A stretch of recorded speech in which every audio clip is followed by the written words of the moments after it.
Hello everyone, welcome back to our channel. I hope you all are well. इस lecture में मैं 9th standard mathematics paper 1 it means कि algebra का chapter number 1 में solve कराने जा रही हूँ, जिसका नाम है सेट्स। इस चैप्टर का प्रॉब्लम सेट 1 में सॉल्व करवाने जा रही हूँ एंड प्रैक्टिस सेट जो है, प्रैक्टिस सेट 1.1 1.2 मतलब जितने भी प्रैक्टिस सेट है, मैंने कुछ भी वीडियो अपलोड नहीं किया उसके रिगार्डिंग। अगर आप लोगों को चाहिए होगा तो आप मुझे कमेंट करना कि प्रैक्टिस सेट के भी वीडियोस आपको चाहिए, तो फिर मैं एक एक करके उसके भी वीडियो अपलोड कर दूंगी। स्टार्ट करती हूँ फर्स्ट क्वेश्चन से। पहला क्वेश्चन है, choose the correct alternatives answer for each of the following question. मतलब कि जो भी क्वेश्चंस दिए उसके लिए हमें करेक्ट ऑप्शन को सिलेक्ट करना है। अब पहला क्वेश्चन है यहाँ पे, इफ m एक सेट दिया, देखो m और इसके एलिमेंट दिए हैं यहाँ पर 1 3 एंड 5। एक सेट दिया है यहाँ पर, दूसरा सेट दिया है यहाँ पर n, ठीक है, जिसके एलिमेंट क्या है, जिसके एलिमेंट है 2 4 6। देन ये फाइंड आउट करना है m, और यहाँ पे देखो m लिखा है, फिर एक ऐसा साइन बना है, फिर n लिखा है। तो ये जो साइन बना है ये, इसको हम रीड करते हैं इंटरसेक्शन। क्या रीड करते हैं? इंटरसेक्शन। तो इसको कंप्लीटली कैसे रीड करेंगे? m intersection n। अब m इंटरसेक्शन n हमें फाइंड आउट करना है, यहाँ क्वेश्चन मार्क दिया है ना, मतलब फाइंड आउट करना है। तो m इंटरसेक्शन n का मतलब होता है कि m और n सेट के अंदर जो भी कॉमन ऑब्जेक्ट्स है, जो भी कॉमन एलिमेंट्स है, या जो भी कॉमन मेंबर्स है, हमें क्या करना है, उनको लिखना है। ठीक है, मैं देखो element, elements, objects and members, ये सब एक दूसरे के क्या है, सिनोनियम्स है। मतलब जब मैं एलिमेंट बोलूँ, ऑब्जेक्ट बोलूँ या फिर मेंबर बोलूँ, ये तीनों एक ही बात हो रही है। ठीक है, तो हमें क्या करना है, m और n दोनों सेट में जो भी कॉमन है वो हमें फाइंड आउट करना है। इंटरसेक्शन का मतलब होता है कि जो कॉमन हो। यहाँ पे ध्यान से देखोगे, ध्यान से देखोगे यहाँ पर, तो m जो है वो क्या है, ऑड नंबर्स का सेट है, और n जो है वो इवन नंबर का सेट है। तो ऑड और इवन में कुछ कॉमन है ही नहीं यहाँ पे। ठीक है, और वैसे भी आप लोग देखोगे कि m और n सेट जो है, दोनों में कोई भी एलिमेंट कॉमन नहीं है। तो जब सेट खाली है, कुछ भी हमें नहीं मिल रहा है, तो आंसर क्या आएगा, नल सेट। ठीक है, नल सेट, या फिर बोल सकते हैं एम्प्टी सेट, या फिर क्या बोल सकते हैं, एम्प्टी सेट। जब खाली सेट होता है इसका मतलब कि नल सेट हुआ, एम्प्टी सेट हुआ। अब नल सेट और एम्प्टी सेट को हम इससे 5 से रिप्रेजेंट करते, तो ये सी वाला जो ऑप्शन है ये क्या हो गया, करेक्ट हो गया फर्स्ट वाले क्वेश्चन का। सेकंड यहाँ पे दिया है p, p एक क्या है, सेट है। ठीक है, p के सेट का एलिमेंट क्या है, x। ठीक है, ये जो स्लैश लाइन दिए, ये जो स्लैश लाइन दिए जिसको मैं डार्क कर रही हूँ, इसको हम रीड करते हैं सर्च दैट। क्या रीड करते हैं, सर्च दैट। p जो ये जो मैंने सर्कल किया है, देखो इसको बोलेंगे हम p is the set of all x। क्या है, p जो है सेट है, बट उस सेट में कौन कौन से मेंबर्स है, उस सेट का मेंबर है x। ठीक है, कौन है मेंबर, x है। ये स्लैश वाली लाइन को रीड करेंगे, such that x is an odd natural number.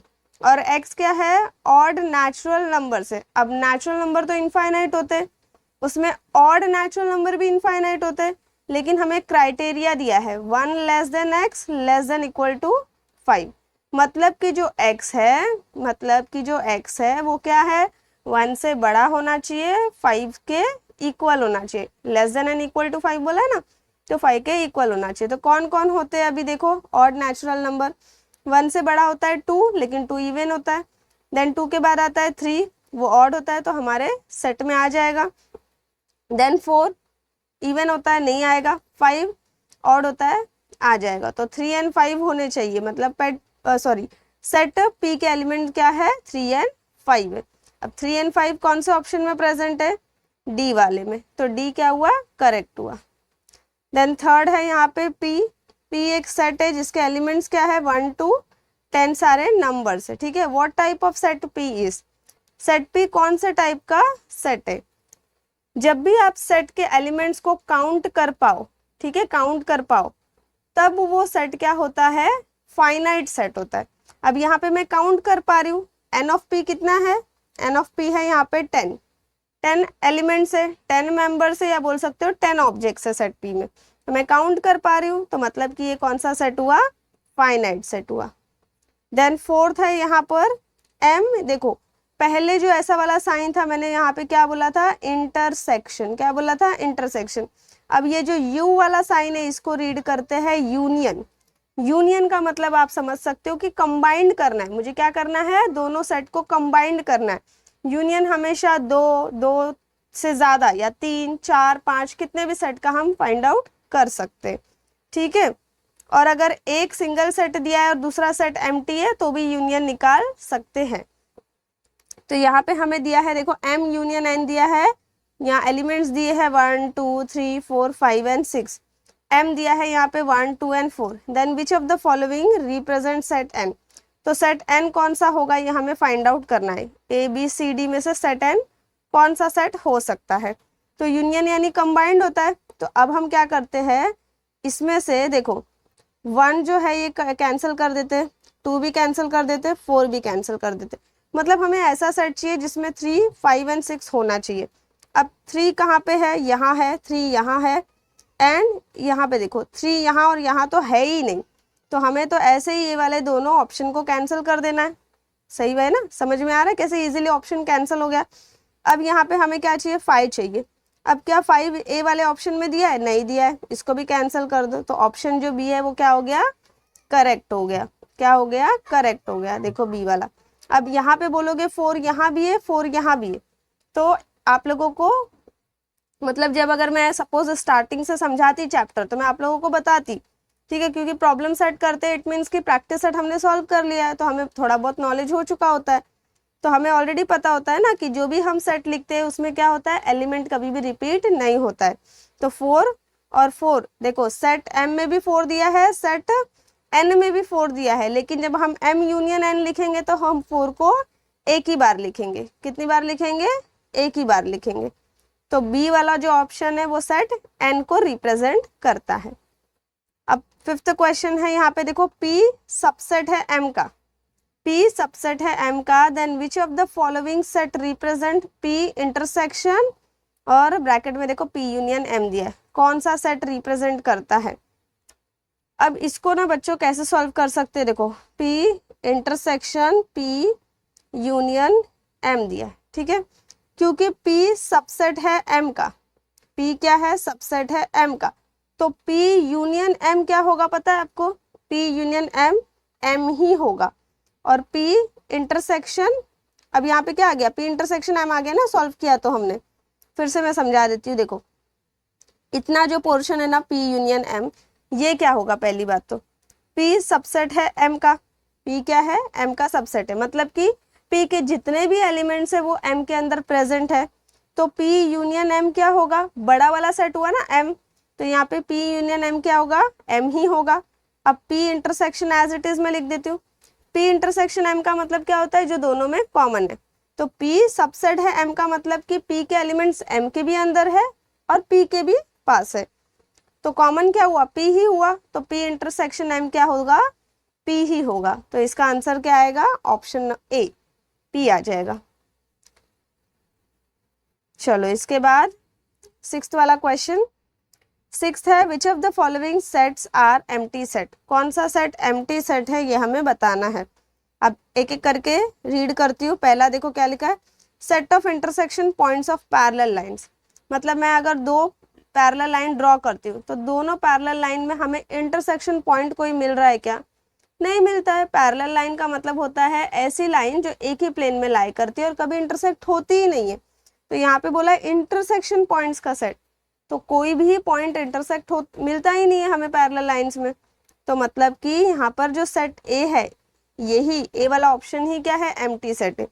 B वाला भी आपको समझा देती हूँ, देखो बी क्या है, set of even prime number, तो इस सेट में एलिमेंट 2 आएगा। सी क्या है, month of an English calendar having less than 30 days, 30 days वाले मंथ हमें बताने, तो फैब हो गया, देन उसके बाद अप्रैल हो गया, ठीक है, लेस देन 30 डेज बोला है, लेस देन 30 डेज तो मतलब सिर्फ फैब ही हुआ यहाँ पे, 28 या 29 होता है, तो और तो कोई मंथ आएगा ही नहीं, तो भी इसमें फैब तो है ना, तो ये एम्प्टी नहीं हुआ। देन पी क्या बोला है, पी एक सेट है किसका, P is the set of all x, किसका सेट है ये, एक्स का, बट एक्स किससे बिलोंग करता है, इंटीजर से, और इंटीजर किस में लाई करने का, देखो यहाँ क्राइटेरिया दिया है, इंटीजर कहाँ लाई कर रहा है, 1 से -1 से बड़ा होना चाहिए, 1 से छोटा होना चाहिए, -1 से बड़ा 1 से छोटा कौन सा इंटीजर होता है, 0, मतलब सेट पी में भी यहाँ पे एलिमेंट है, वो एलिमेंट क्या है, 0 है, तो यहाँ पे ऑप्शन बी सी डी सब में एलिमेंट प्रेजेंट है, बट ऑप्शन ए में एलिमेंट प्रेजेंट नहीं है, तो ऑप्शन ए क्या हुआ, एम्प्टी सेट हुआ। देन क्वेश्चन नंबर 2 क्या है यहाँ पे, find the correct option for the given question, हमें करेक्ट ऑप्शन फाइंड आउट करना है। Which of the following is a set, कौन सा यहाँ पे ऑप्शन सेट है, तो देखो colours of a rainbow, tall trees in the school campus, easy examples in the book, rich people in the village. आप लोगों को पता होगा क्योंकि आप लोगों ने प्रैक्टिस सेट 1.1 1.2 सॉल्व किया होगा, तो सेट क्या होता है ये आपको पता होगा। सेट का मतलब है कि जब हम किसी भी कलेक्शन के ऑब्जेक्ट्स को क्लियरली डेफिनेटली डिसाइड कर पाए तभी उस कलेक्शन को हम सेट बोलते। अब यहाँ पर कलर्स ऑफ द रेनबो जो है क्लियरली मैं डिसाइड कर पाऊंगी, वीव ग्योर होते, but tall trees in the school campus इसको हम क्लियरली डिसाइड नहीं कर सकते, ठीक है। Rich people in the village इसको भी हम क्लियरली डिसाइड नहीं कर सकते, कभी भी रिच पीपल की जो काउंटिंग है वो चेंज हो सकती है, रिच पुअर भी हो सकता है, जो पुअर है वो और रिच भी हो सकते हैं। Easy examples in the book भी हम डिसाइड नहीं कर सकते, हो सकता है कि जो हमें इजी लग रहा है वो दूसरे को टफ लग रहा है। तो यहाँ पे कलर्स ऑफ द रेनबो क्या है, इसी मतलब यही सेट के ऑब्जेक्ट्स को हम क्लियरली डेफिनेटली डिसाइड कर पाएंगे, इसीलिए सेट ये जो ऑप्शन है वो क्या हो गया, सेट है, ठीक है। देन सेकंड है, which of the following set represent N intersection W. अब एन क्या है, एन जो लेटर है वो रिप्रेजेंट करता है नेचुरल नंबर को, किसको रिप्रेजेंट करता है, नेचुरल नंबर्स को, और डब्ल्यू रिप्रेजेंट करता है होल नंबर्स को। एन इंटरसेक्शन डब्ल्यू का मतलब मैंने ऑलरेडी देखो ये जो सर्कल कर रही हूँ, ये जो साइन है मैंने इसको बता दिया है कि क्या बोलते, इसको क्या बोलते हैं, इंटरसेक्शन। और इंटरसेक्शन मतलब कि कॉमन, मतलब नेचुरल नंबर और होल नंबर में कॉमन क्या होता है, तो दोनों में कॉमन होता है यहाँ पर सारे के सारे natural numbers. Every natural number is a whole number, हम पढ़ते ना, वैसे भी नेचुरल नंबर किसका सबसेट है, होल नंबर का ही सबसेट है। ये मैंने एक लाइन ज्यादा बना दी है यहाँ पे, देखो ऐसा होता है सबसेट का साइन। तो every natural number is a whole number, तो इंटरसेक्शन क्या आएगा, नेचुरल नंबर। अब यहाँ पर देखो नेचुरल नंबर तो दिया नहीं है, लेकिन यहाँ पे देखो 1 2 3 से स्टार्ट हो रहा है, यहाँ पे जो सेट है, मैं सेट बोल रही हूँ बट सॉरी ये ऑप्शन है, ठीक है।